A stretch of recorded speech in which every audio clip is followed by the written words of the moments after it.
বাংলাদেশকে নিয়ে একের পর এক পরিকল্পনা বাস্তবায়নের চেষ্টা করছে। এরকম একটি শিরোনামে প্রতিবেদন প্রকাশ করে জার্মান ভিত্তিক নিউজ পোর্টাল দি মিরর এশিয়া। মূলত ভারতের স্বার্থ হাসিল ও হাসিনা সরকারকে আবার ক্ষমতায় আনার জন্য ভারতীয় এজেন্ট এসব বিভিন্ন পরিকল্পনা করে যাচ্ছে। তো প্রথমে আপনাদেরকে জানাবো ভারতীয় এজেন্টদের কাজ, উদ্দেশ্য, তৎপরতা এবং সর্বশেষ আমরা জানবো তাদের এইসব রুখে দিতে আমাদের করণীয়গুলো কি কি। ভারতীয় গোয়েন্দা সংস্থা তাদের এই প্রজেক্টের নাম রেখেছে বাংলা মিশন। এই প্রজেক্টের উদ্দেশ্য হচ্ছে বামপন্থীদের মাধ্যমে ইউনূস সরকারের উপর হিজবুত তাহরির ও জামাত শিবির ভর করেছে এমন বয়ান সমাজে ছড়িয়ে দেয়া। সেই সাথে এর সাথে দীর্ঘদিন যাবৎ হেফাজত ইসলামের যে গ্রুপটির যোগাযোগ আছে তাদের মাধ্যমে এই বার্তা দেয়া যে ইউনূস সরকার একটি খারাপ লোক, তিনি সুদখোর এবং তার সাথে মার্কিনীদের একটি সম্পর্ক আছে এবং মার্কিনীদের আধিপত্য বিস্তার পাবে এবং সর্বশেষ এই সরকারের মাধ্যমে সমকামীরা স্বীকৃতি পাবে।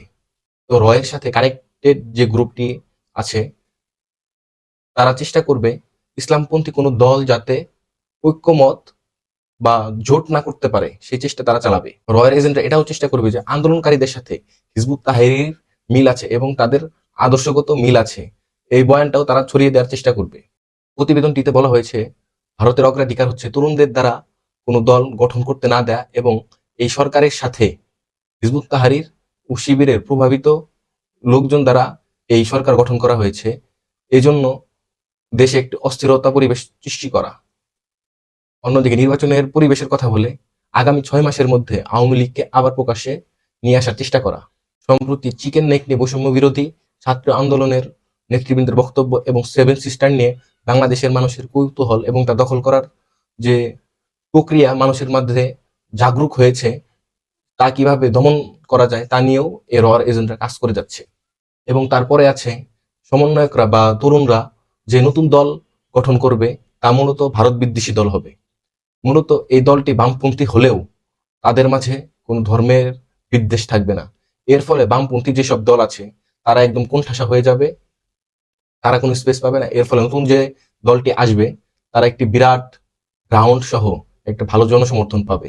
এই জন্য ভারতীয় এজেন্টরা চেষ্টা করছে বামপন্থী নেতাদের সাথে যোগাযোগ করার এবং কিভাবে নতুন দলকে থামানো যায় এটা নিয়েও তারা বিভিন্ন প্ল্যান পরিক্রমা চালাচ্ছে। এই কয়েকদিনের মধ্যেই কিন্তু এজেন্টরা বিভিন্ন তৎপরতা চালিয়েছে। যেমন 5 আগস্ট থেকে 10 আগস্টের মধ্যে সংখ্যালঘুরা যেসব মিসিং করে এসবের মাধ্যমে যে একটা প্রতি বিপ্লব হওয়ার সম্ভাবনা ছিল সেটাও কিন্তু এজেন্টদের দ্বারা গঠিত।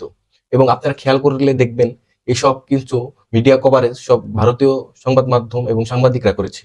এবং 15ই আগস্টে আবার একটি কু করার যে পরিকল্পনা করে সেটাও কিন্তু ছাত্র জনতা রুখে দেয়। এবং সর্বশেষ আনসাররা যে বিপ্লব করার চেষ্টা করে তা কিন্তু আওয়ামী লীগের অভ্যন্তরীণ দ্বারা গঠিত একটা আন্দোলন।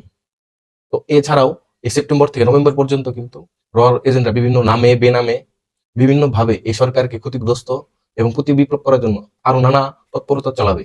আপনাদের সেসব বিষয়ে চোখ কান খোলা রাখতে হবে। এখন আমাদের আপনাদের করণীয় কি কি, তা হচ্ছে 24-এর এই গণঅভ্যুত্থানের ইতিহাসকে জাতীয় ইতিহাসে রূপদান করা, সাহিত্যকর্মের অংশ করে একটি আদর্শিক ভিত্তি তৈরি করা এবং এই গণঅভ্যুত্থানের দার্শনিক ও ঐতিহাসিক পট রচনা করা। এর ফলে ভারতের যে সফট পাওয়ার গুলো আছে তা নষ্ট হয়ে যাবে এবং আওয়ামী লীগের আবার ফিরে আসা তাও কিন্তু অনেকটা কষ্টসাধ্য হয়ে যাবে।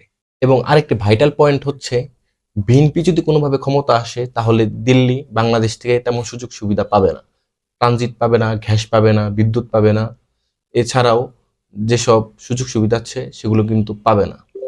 এর ফলে দিল্লি চেষ্টা করবে বিএনপি এবং তার বিরোধী দল জামাত শিবির বা অন্য যেসব দল আছে তাদের মধ্যে একটি দ্বন্দ্ব তৈরি করে দেয়া।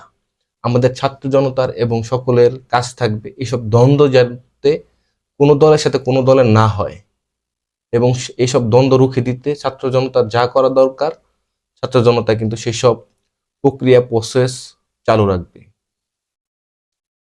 তো আপনাদেরকে সবাইকে আবার বলছি, সবাই চোখ কান খোলা রাখবেন, কেউ গুজবে কান দিবেন না এবং শক্ত হাতে সবকিছু প্রতিহত করতে হবে। আসসালামু আলাইকুম।